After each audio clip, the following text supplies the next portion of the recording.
அஸ்ஸலாமு அலைக்கும் வரஹ்மத்துல்லாஹி வரகாத்துஹு. மீண்டும் ஒரு அகமும் புறமும் நிகழ்ச்சியில் உங்களை சந்திப்பதில் சந்தோஷமடைகின்றோம். இன்றைய இந்த நிகழ்ச்சியில் எம்மோடு கலந்து கொள்கின்றார்கள் ஜாமியா நலிமியாவின் பிரதி பணிப்பாளரும் அகில இலங்கை ஜமியத்துல் உலமாவின் துணைத் தலைவருமான அஷேக் ஏசி அகார் முஹம்மது அவர்கள். அஸ்ஸலாமு அலைக்கும் வரஹ்மத்துல்லாஹி வரகாத்துஹு. வலைக்கும் அஸ்ஸலாம் வரஹ்மத்துல்லாஹி வபரகாத்துஹு. இன்று நாங்கள் கலந்துரையாட எடுத்துக்கொண்ட தலைப்பு மிக முக்கியமான ஒரு தலைப்பு. இன்று முழு சமூகமும் முழு உலகமும் அதிகளவாக பேசப்படுகின்ற தலைப்பு இளைஞர்கள். இளைஞர் விவகாரம், இளைஞர் கல்வி, இளைஞர்களுக்கான வழிகாட்டல், இளைஞர்களுக்குரிய விசேட பயிற்சி என்று இன்னோரன்ன துறைகளிலே இளைஞர்களை பற்றி பேசிக்கொண்டிருக்கின்றார்கள். ஏன் இந்த உலகம் இளைஞர்களை பற்றி இவ்வாறு அலட்டிக்கொள்ள வேண்டும், இவர்களை பற்றி ஏன் இவ்வளவு கரிசனை கொள்ள வேண்டும் என்ற கேள்வி எல்லோருக்கும் எழலாம். எனவே எமது இந்த கலந்துரையாடலின் முதல் அம்சமாக நாம் ஏன் இந்த இளைஞர்களை பற்றி நாம் கலந்தாலோசிக்க வேண்டும் என்ற தலைப்புக்குள் நுழைகின்றோம். ஷேக் அகார் முஹம்மது அவர்களே, ஏன் இந்த இளைஞர்களை பற்றி நாங்கள் இவ்வளவு தூரம் யோசிக்க வேண்டும், பேச வேண்டும் என்பதை பற்றி சற்று விளக்கம். பிஸ்மில்லாஹிர் ரஹ்மானிர் ரஹீம். நஹ்மதுஹு வ நுஸல்லி அலா ரசூல் கரீம். சகோதரர் அஷ்கர் அவர்களே, நீங்கள் குறிப்பிட்டது போல இன்று மாத்திரமல்ல, மனித வரலாறு நெடுகிலும் எல்லா நாடுகளும், எல்லா சமூகங்களும், எல்லா நாகரிகங்களும் இளைஞர் விவகாரத்துக்கு முக்கியத்துவம் கொடுத்து வந்திருப்பதை பார்க்கிறோம். இதற்கான ஒரு நியாயம் இருக்கிறது. எந்த ஒரு சமூகத்தினதும் எதிர்காலத்தை தீர்மானிப்பவர்கள் அந்த சமூகத்தின் இளைஞர்கள். ஒரு சமூகத்துக்கும் இது பொருந்தும், ஒரு நாட்டுக்கும் பொருந்தும், முழு உலகத்துக்கும் பொருந்தும். பொதுவாக இளைஞர்கள் இளைஞர்களும் யுவதிகளும் அடங்கலாம். நிச்சயமாக, அதாவது ஆண் பெண் இரு சாராரும். நான் நினைக்கிறேன், இளைஞர்கள் என்று சொல்கிற போது ஆண்களை மாத்திரம் கருதுகிற ஒரு மனப்பதிவு இருக்கிறது. அது பிழையானது. இளைஞர்கள், யுவதிகள், ஒரு சமூகத்துடைய வாலிபர்கள், இளமையில் இருப்பவர்கள் தான் ஒரு சமூகத்துடைய ஆணிவேராக கருதப்படுபவர்கள், அந்த சமூகத்துடைய உயிர் நாடியாக, ஜீவநாடியாக கொள்ளப்படுபவர்கள். இந்த சமூகத்துடைய முதுகெலும்பாக கூட அவர்களை வர்ணித்தால் பிழையாக இருக்க மாட்டாது. எந்த ஒரு சமூகத்தின், நாட்டின் இளைஞர் குழாம் ஆரோக்கியமாக இருக்கிறதோ நிச்சயமாக அந்த சமூகம் ஆரோக்கியமாக இருக்கும், அந்த நாடு ஆரோக்கியமாக இருக்கும்.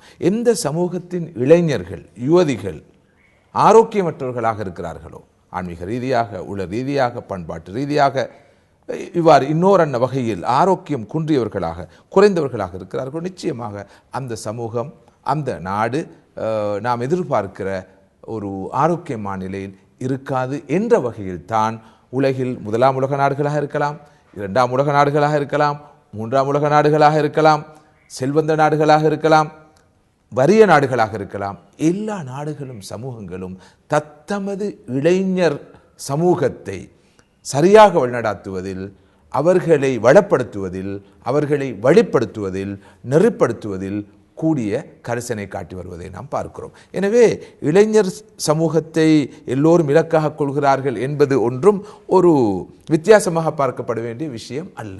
இன்னொரு நியாயமும் இதற்கு இருக்கிறது. குழந்தை பருவம் என்பது பழையனமான பருவம், முதுமை பருவம் என்பதும் பழையனமான பருவம். ஒரு சமூகத்தை வளப்படுத்த, ஒரு சமூகத்தின் அபிவிருத்திக்கும் மேம்பாட்டுக்கும் பங்களிப்பு செய்ய குழந்தைகளாலும் முடியாது, ஒப்பீட்டு ரீதியில் முதியவர்களாலும் முடியாது. இளைஞர்கள் தான் ஒரு சமூகத்துக்கு, நாட்டுக்கு மிகப்பெரிய பலம், மிகப்பெரிய வளம். எனவே அவர்களை கட்டி எழுப்புகின்ற எம்பவர்மெண்ட் என்பது இன்றியமையாத ஒரு விஷயமாக உலகளாவிய ரீதியில் பார்க்கப்படுகிறது.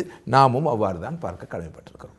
உண்மையிலேயே நீங்கள் குறிப்பிட்டது போல இந்த உலகத்திலே எந்த ஒரு சமூகத்திலும் சாதகமானதோ அல்லது பாதகமானதோ மாற்றத்தை ஏற்படுத்த வல்லவர்கள் இந்த இளைஞர்கள். நிச்சயமாக அவர்களுடைய விசேடமான சில தன்மைகள் இதற்கு காரணமாக வேண்டும். எனவே இவ்வாறு நாங்கள் நோக்குகின்ற போது நீங்கள் அந்த எம்பவர்மெண்ட், வலுவூட்டல் என்றும் குறிப்பிட்டீர்கள். எனவே வலுவூட்டல் செய்யப்பட வேண்டுமாயின் அவர்களுடைய தகைமைகள் அல்லது அவர்களுடைய இளைஞர்களுடைய பண்புகள், அவர்களுடைய அம்சங்கள், உள்ளடங்கி இருக்கின்ற அம்சங்கள் என்ன என்பதை நாங்கள் தெளிவாக விளங்கிக் கொள்ள வேண்டும். எனவே இளைஞர்கள் என்று நாங்கள் வரையறுக்கின்ற போது அவர்களுடைய அந்த நிலைப்பாடு அல்லது அவருடைய உளநிலை, அவர்களுடைய உடலியல் நிலை, அல்லது அவர்கள் உலகத்தை பார்க்கின்ற விதம் எவ்வாறு இருக்கும் என்று நீங்கள் கருதுகின்றீர்கள்? உண்மையில் இங்குதான் பிரச்சனையே இருக்கிறது. குழந்தை பருவம் பலகீனமானது, முதுமை பருவமும் பலகீனமானது, இளமை பருவம் தான் பலமான பருவம், ஆரோக்கியமான பருவம். அவர்களைத்தான் ஒரு சமுதாயத்துடைய முன்னேற்றத்துக்கு மேம்பாட்டுக்கு நாம் பயன்படுத்தலாம் என்பதெல்லாம் உண்மையாக இருந்தாலும் இந்த பருவம் ரொம்ப கிரிட்டிக்கலான பருவம், ஒரு பொறுப்பான பருவம். தெளிவாக சொல்வதாக இருந்தால் ஒரு சர்ச்சைக்குரிய பருவம். இந்த கட்டிளம் பருவம் என்பது, இளமை பருவம் என்பது, வாலிபம் என்பது மிகவும் சர்ச்சைக்குரிய, ஹைலி ஒரு காம்ப்ளிகேட்டடான ஒரு பருவம், மிகவும் சிக்கலான ஒரு எல்லாம் செய்ய துடிக்கின்ற பருவம், ஒரு பருவம். எனவே இந்த இளைஞர்களை பயன்படுத்தி ஒரு சமூகத்தை கட்டி எழுப்புவது என்பது, ஒரு நாட்டை கட்டி எழுப்புவது என்பது சாமானியமான ஒரு விஷயம் அல்ல. இது ஒரு மிகவும் ஒரு சவால் மிக்க ஒரு பணி, ஒரு சேலஞ்சிங் டாஸ்க். ஏனென்றால் இளைஞர் பருவம் என்பது மிகவும் ஃபிசிக்கல் ஸ்ட்ரென்த், ஃபிசிக்கல் எனர்ஜி உள்ள ஒரு பருவமாக இருந்தாலும், மென்டல் ஸ்ட்ரென்த், மென்டல் எனர்ஜி உள்ள ஒரு பருவமாக இருந்தாலும், உள்ள ரீதியாக பலமான ஒரு சமூகமாக அந்த இளைஞர் சமூகம் இருந்த போதிலும் இவர்களுடைய தன்மை பயங்கரமானதாக இருக்கும். இந்த பருவத்திலே இளம் கன்று பயம் அறியாது என்று நமது மூதாதையர்கள் சொல்வார்கள். இந்த பருவத்தில் இருப்பவர்கள் எப்படி நடந்து கொள்வார்கள், இவருடைய நடத்தை கோலங்கள் எவ்வாறு அமையும் என்பது ஒரு பெரியோரு கேள்விக்குறி. எனவேதான் உளவியல் அறிஞர்கள், சமூகவியல் அறிஞர்கள் இந்த இளமை பருவத்தை, வாலிப பருவத்தை கத்திக்கு ஒப்பிடுவார்கள். ஒரு கத்தி தன்னளவில் நல்லதா கெட்டதா என்ற ஒரு கேள்வி எழுப்பப்பட்டால் அதுக்கு பதில் சொல்ல முடியாது. அந்த கத்தி யாருடைய கையில் இருக்கிறது என்பதை பொறுத்து தான் அந்த கத்தியுடைய நன்மை தீமை தீர்மானிக்கப்படும். ஒரு கத்தியை ஒரு கொலைகாரன் அல்லது ஒரு கொள்ளைக்காரன் கையில் வைத்திருந்தால் அதனால் ஏற்படுவது அழிவு. அதே கத்தியை ஒரு டாக்டர், ஒரு மருத்துவர், ஒரு அறுவை சிகிச்சை நிபுணர் கையில் வைத்திருந்தால் அதனால் ஏற்படுவது ஆக்கம். அங்கு ஒரு உயிர் நீக்கப்படும், இங்கு ஒரு உயிர் காப்பாற்றப்படும். இதுதான் இந்த இளமை பருவத்துடைய தன்மை. இளமை பருவத்தை சில அறிஞர்கள் பிசைந்த மாவுக்கு ஒப்பிடுவார்கள். பிசைந்த மாவை நீங்கள் விரும்பிய வடிவத்திலே சமைக்கலாம். இதே போலதான் இளமை பருவம். யாருடைய கரங்களில் இந்த இளைஞர்கள் மாட்டிக்கொள்கிறார்கள், யார் இவர்களை வழிநடாத்துகிறார்கள், இவர்களுக்கு சிந்தனை கொடுப்பவர்கள் யார், கருத்தை கொடுப்பவர்கள் யார், மனப்பாங்கை வளர்ப்பவர்கள் யார், சிந்தனை பாங்கை உருவாக்குவோர் யார் என்பதை பொறுத்துத்தான் இவர்களுடைய போக்கு அமையும், இவருடைய நோக்கு அமையும். வரலாறு நடிகளும் இதைத்தான் பார்க்கிறோம். ஆக்கப்பணிகளுக்கு பங்களிப்பு செய்தவர்களும் இளைஞர்கள் தான், பேரழிவுகளுக்கு காரணமாக அமைந்தவர்களும் இளைஞர்கள் தான். இந்த நாட்டிலும் அதற்கான உதாரணங்களை பார்க்கலாம். உலகம் முழுவதிலும் இதற்கான உதாரணங்களை நாம் நாளாந்தம் பார்த்து வருகிறோம். ஏன் அண்மையிலே மத்திய கிழக்கு நாடுகளிலே ஏற்பட்ட அந்த அரபு வசந்தம், அரபு ஸ்பிரிங், இதற்கு பின்னால் நிற்பவர்கள் பெரும்பாலும் இளைஞர்கள் தான். எனவே இளைஞர்கள் என்பவர்கள் ஒரு சமூகத்துடைய வளம், ஒரு நாட்டுடைய வளம், முழு மனித இனத்துடைய வளம். அதே நேரம் மிகவும் பொறுப்பான ஒரு பருவம் என்ற காரணத்தினால் அவர்களை சரியாக வழிநடாத்துவது என்பது ஒரு சவால் மிக்க பணி என்பதை மறுக்க முடியாது. உண்மையிலே நீங்கள் குறிப்பிட்டது போல, அதாவது இளைஞர்கள் என்பவர்கள் ஒரு சார்ஜ் பண்ணப்பட்ட வெற்றிக்கு சுப்பானவர்கள். அவர்களை எதற்கு பயன்படுத்துகிறோமோ அதற்கெல்லாம் அவர்கள் உபயோகப்படுவார்கள். இவர்களை கையாளுகின்ற விதம் மிக முக்கியமானது. இவர்களை வழி நடாத்துபவர்கள் மிக முக்கியமானவர்கள். இவர்களுடைய சிந்தனை பாங்குக்கு உதவி செய்வர்கள் முக்கியமானவர்கள். இப்படி நாங்கள் பார்க்கின்ற போது இன்னொரு கேள்வி நமக்குள்ளே வருகின்றது. இன்றைய சூழலிலே எமது இளைஞர்கள் எவ்வாறு இருக்கின்றார்கள்? இன்று இருக்கின்ற இந்த அறிவியல் வளர்ச்சி, இன்று இருக்கின்ற இந்த தொழில்நுட்ப வளர்ச்சி, இன்று இருக்கின்ற இந்த ஊடக வளர்ச்சி, இன்று இருக்கின்ற கலாச்சாரம், இன்று இருக்கின்ற பண்பாட்டு சூழல், இன்று இருக்கின்ற பொருளாதார நிலைமைகள், இவை அனைத்துக்கும் மத்தியிலே ஒரு இளைஞன் அல்லது ஒரு இளைஞர் சமுதாயம் எவ்வாறு இருக்க வேண்டும், இப்போது எவ்வாறு இருக்கின்றது என்ற கேள்வியும் ஒரு ஆழமான கேள்வியாக இருக்கும் என்று நான் நினைக்கின்றேன். நிச்சயமாக நான் நினைக்கிறேன், மனிதன வரலாற்றிலே வாழ்ந்த இளைஞர் சமூகங்களிலே மிகவும் பரிதாபத்துக்கும் அனுதாபத்துக்கும் உரிய ஒரு இளைஞர் சமூகம் இந்த மிலேனியத்தில் தான் வாழ்ந்து கொண்டிருக்கிறது என்று சொன்னால் அது மிகையாகாது. எல்லோரும் இளைஞர்களைத்தான் சாடுகிறார்கள், குறை சொல்கிறார்கள், குற்றம் காண்கிறார்கள். ஆனால் அந்த இளைஞர்கள் தான் எல்லோரதும் இலக்காக மாறி இருக்கிறார்கள். உலகத்திலே நீங்கள் குறிப்பிட்டது போல இந்த பயங்கர இந்த பொருளாதார இந்த போட்டிக்குள் அகப்பட்டிருப்பவர்கள் இளைஞர்கள், இந்த நுகர்வு கலாச்சாரத்துக்குள் அகப்பட்டிருப்பவர்கள் இளைஞர்கள், இந்த பண்பாட்டு வீழ்ச்சிக்குள் அகப்பட்டிருப்பவர்கள் இளைஞர்கள், இந்த பயங்கரமான சிந்தனா ரீதியான யுத்தத்துக்கு முகம் கொடுத்திருப்பவர்கள் இளைஞர்கள். உலகிலே இருக்கிற எல்லா மாஃபியாக்களும் என்று சொன்னால் தவறாக இருக்காது நான் நினைக்கிறேன், பிள்ளையார் நான் நீங்கள் திருத்தலாம், எல்லா வகையான விஷமிகளும் விஷமத்தனங்கள் ஈடுபடுவர்களும் கூட தத்தமது இலக்குகளை அடைவதற்கு இந்த இளைஞர்களைத்தான் நாடுகிறார்கள், அவர்களைத்தான் ஊடகமாக பயன்படுத்துகிறார்கள். எனவே நமது இளைஞர்கள் உண்மையிலேயே எமது ஊர் பாசையில் சொல்வதாக இருந்தால் அவர்கள் பாவம். எல்லோரும் அவர்களை குறை சொல்கிறார்கள், குற்றம் சொல்கிறார்கள். ஆனால் அவர்களோ எங்கு போனாலும், வீட்டிலும் ரோட்டிலும், அவர்கள் செல்லும் இடங்களிலெல்லாம் இன்னொரு சவால்களுக்கும் இன்னொரு அறைகோள்களுக்கும் அச்சுறுத்தல்களுக்கும் கொடுக்கிறார்கள். குழந்தைகளுக்கு இந்த பிரச்சனை இல்லை, முதியவர்கள், பக்குவப்பட்டவர்கள், பண்பட்டவர்கள், அவர்களும் உண்மையில் மிகவும் பாதுகாப்பாக இருக்கிறார்கள். இவர்கள் தான் மிகப்பெரிய பழிக்கடாவாக மாறியிருக்கிறார்கள். பாடசாலையிலும் அவர்களுக்கு பிரச்சனை, பாதையிலும் அவர்களுக்கு பிரச்சனை, பல்கலைக்கழகத்திலும் அவர்களுக்கு பிரச்சனை, தொழில் செய்யும் இடத்திலும் அவர்களுக்கு பிரச்சனை, எல்லா இடங்களிலும் அவர்களுக்கு பிரச்சனை. இந்த பருவமும் முறுக்கேறிய பருவம், எதையும் நுண்மை நுகர்ச்சி என்று சொல்ல, எதையும் புதியதை செய்து பார்க்க ஆர்வமுடைய பருவம், புத்தாக்க சிந்தனை அதிக அளவு கொண்ட பருவம், எதையுமே நீங்கள் சொன்னது போல வித்தியாசமாக பார்க்கிற பருவம், எதன்பாலும் ஈர்க்கப்படுகிற பருவம், இலகுவாக கவரப்படுகிற பருவம். எனவே இவர்களை பார்த்து வெறுமனே சில நசீகத்துகளை சொல்லி, சில ஆலோசனைகளை சொல்லி இவர்களை வழிப்படுத்த முடியாது. இவர்களை வழிப்படுத்துவதற்கென்று ஒரு தனியான பொறிமுறை தேவைப்படுகிறது.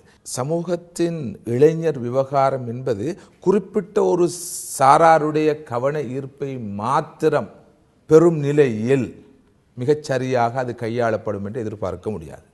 சமூகத்தில் இருக்கிற ஆன்மீக அம்சம் சார்ந்த அறிஞர்கள், உலமாக்கள், அவர்கள்தான் இந்த இளைஞர்களை வழிப்படுத்த வேண்டும் என்று எதிர்பார்த்தாலும் நாம் எதிர்பார்க்க இலக்கை அடைய முடியாது.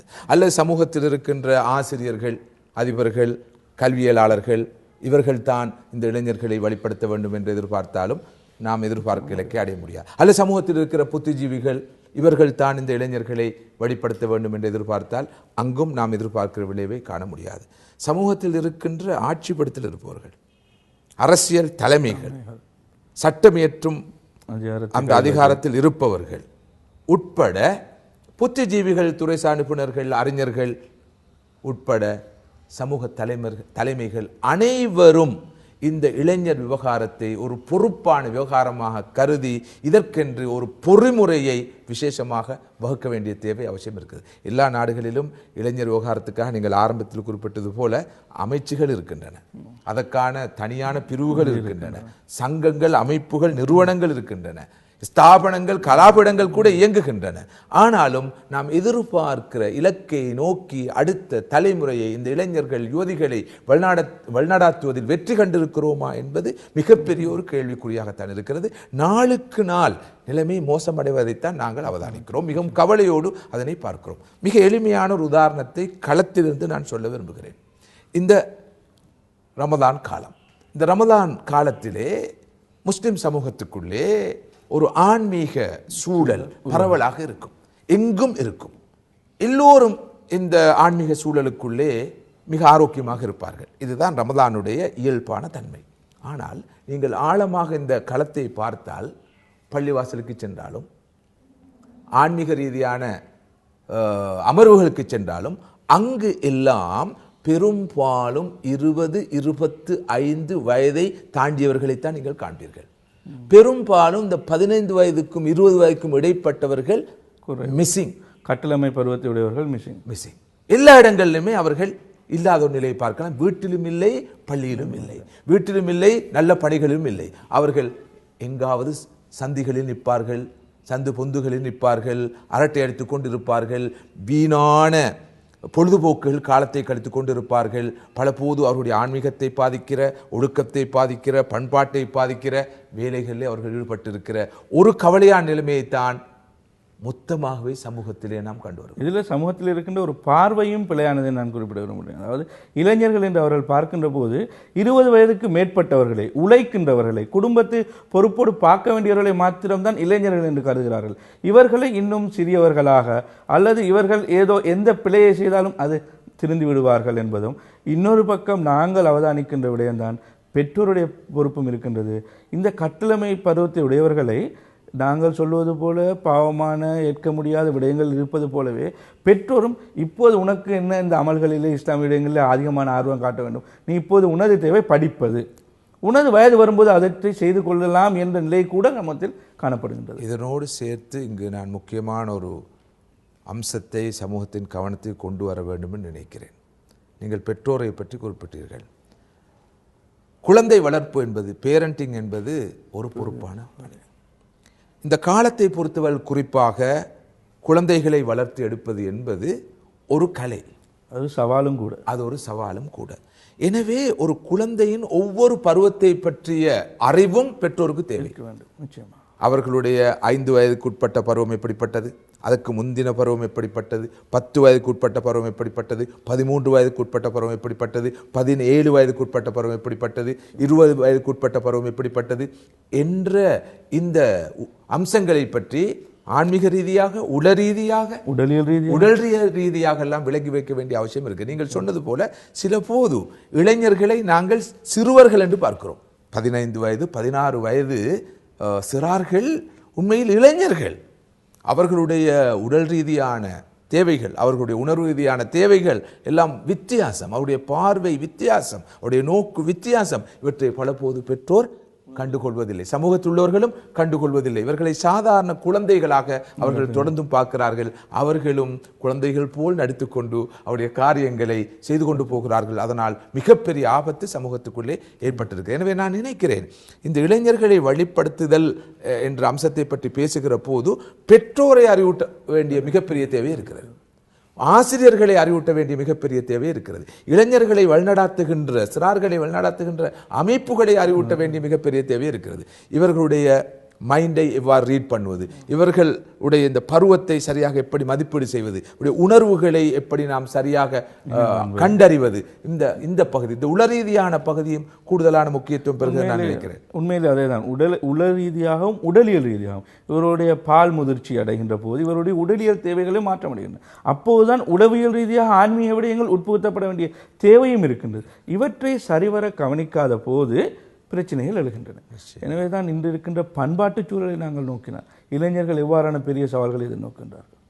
நான் நினைக்கின்றேன், பண்பாட்டு ரீதியாக இந்த இளைஞர்கள் எதிர்நோக்கின்ற சவால்களை பற்றி நாங்கள் சற்று கலந்து ஆலோசித்தால். உண்மையில் நான் நினைக்கிறேன், இன்றைய இளைஞர்கள் எதிர்நோக்கும் சவால்களுள், அச்சுறுத்தல்களுள் முதல் தரமானது என்று இதை சொன்னால் அது மிகையாக இருக்காது. இன்றைய உலகம், நானும் நீங்களும் வாழுகின்ற இந்த மிலேனியம், மனிதன வரலாற்றிலே என்றுமில்லாத அளவுக்கு எல்லா அனாச்சாரங்களையும், எல்லா சமூக தீமைகளையும் ஏக காலத்தில் கொண்ட ஒரு உலகமாக இருக்கிறது. ஒவ்வொரு காலத்திலும் ஒரு அனாச்சாரம் மிகைத்திருந்திருக்கிறது, ஒரு சமூக தீமை மிகைத்திருந்திருக்கிறது, ஒரு ஒழுக்க சீர்கேடு மிகைத்திருந்திருக்கிறது. ஆனால் இந்த காலம் அப்படிப்பட்டதல்ல. எல்லா சமூக தீமைகளும் ஏக காலத்தில் இருக்கின்றன. எல்லா சமூக தீமைகளும் சமூகமயப்படுத்தப்பட்டிருக்கின்றன. எல்லா சமூக தீமைகளும் உலகமயப்படுத்தப்பட்டிருக்கின்றன. எல்லா சமூக தீமைகளும் ஒவ்வொரு இளைஞனையும் யுவதியையும் துரத்தி கொண்டிருக்கின்றன. ஒரு காலம் இருந்து தீமைகளை தேடி செல்ல வேண்டும், நாடி செல்ல வேண்டும். இப்போது அப்படி அல்ல. இப்போது தீமைகளும் குற்றச்செயல்களும் அனாச்சாரங்களும் நமது இளைஞர்களை, யுவதிகளை துரத்தி கொண்டே இருக்கிற ஒரு ஆபத்தான கட்டத்தில் தான் நாம் இருக்கிறோம். இங்கு நான் இன்னொரு முக்கியமான செய்தியை சொல்ல வேண்டும் மறப்பதற்கு முன்னால். நமது அறிஞர்கள், உலமாக்கள், சமூக சீர்திருத்தவாதிகள் விடுற ஒரு பெரிய தவறு இருக்கிறது. இளைஞர்களுடைய பாசையை அவர்கள் விளங்கிக் கொள்ளவில்லை. எனவே இவருடைய குத்துபா, இவர்களுடைய பயான், இவர்களுடைய ஹதீஸ், இவருடைய வழிகாட்டல்கள் எல்லாம் இளைஞர்களை இலக்காக கொண்டதாக அமைந்தாலும் இளைஞர்களுடைய மொழியில் அவர்களுடைய பாசையில் அமையாத காரணத்தினால் இளைஞர்களுக்கு அது அப்பீலிங்காக இல்லாத ஒரு நிலையை, சென்றடையாத ஒரு நிலையை நாம் பார்க்கிறோம். இது பற்றி உங்களது அபிப்பிராயம் என்ன? இல்லை, நிச்சயமா இது இன்று இருக்கின்ற நிறையவே நாங்கள் சொல்லுவோம் பயிற்றுவிப்பாளர், இளைஞர் பயிற்றுவிப்பாளர் இதை நிறையவே சொல்கின்றார். ஒரு ஆன்மீக தலைவரிடம் இருக்கின்ற ஈர்ப்பை விட ஒரு மோட்டிவேட்டரிடம் இருக்கின்ற ஈர்ப்பு அதிகமாக இருக்கின்றது. நிச்சயமாக இவரும் அவரும் பேசுகின்ற விடயம் ஒன்றாகத்தான் இருக்கின்றது. எனவே நான் நினைக்கின்றேன், இது ஒரு பெரிய தலைப்பு. இன்று நாங்கள் இந்த தலைப்பிலே இளைஞர்கள் என்றால் யார், அவர்களுடைய மனோநிலை எவ்வாறு இருக்கும், அவருடைய உடல்நிலை எவ்வாறு இருக்கும், அவருடைய எதிர்பார்ப்புகள் எவ்வாறு இருக்கும், இன்று அவர்கள் எப்படியான சவால்களை முகங்கொள்கின்றார்கள். எனவே இதை கையாளுகின்ற பெற்றோரோ சமூகமோ ஏனைய சமூகத்தை சார்ந்த உறுப்பினர்களோ எவ்வாறு கவனம் செலுத்த வேண்டும் என்ற தலைப்பை, மிகவும் ஆழமான தலைப்பை குறுகிய நேரத்துக்கு நாங்கள் கலந்தாலோசித்தோம். இன்ஷா அல்லாஹ் இன்னும் வருகின்ற வேறு சில நிகழ்ச்சிகளிலும் இப்படியான தலைப்புகளோடு உங்களை சந்திக்கும் வரை இன்றைய இந்த நிகழ்ச்சியில் எம்மோடு கலந்து கொண்ட ஷேக் ஏசி அகார் முகமது அவர்களுக்கும் நன்றி கூறி விடைபெறுகின்றோம். அஸ்ஸலாமு அலைக்கும் வரஹ்மத்துல்லாஹி வபரகாத்துஹு. Knowledge Box, the value-based media network.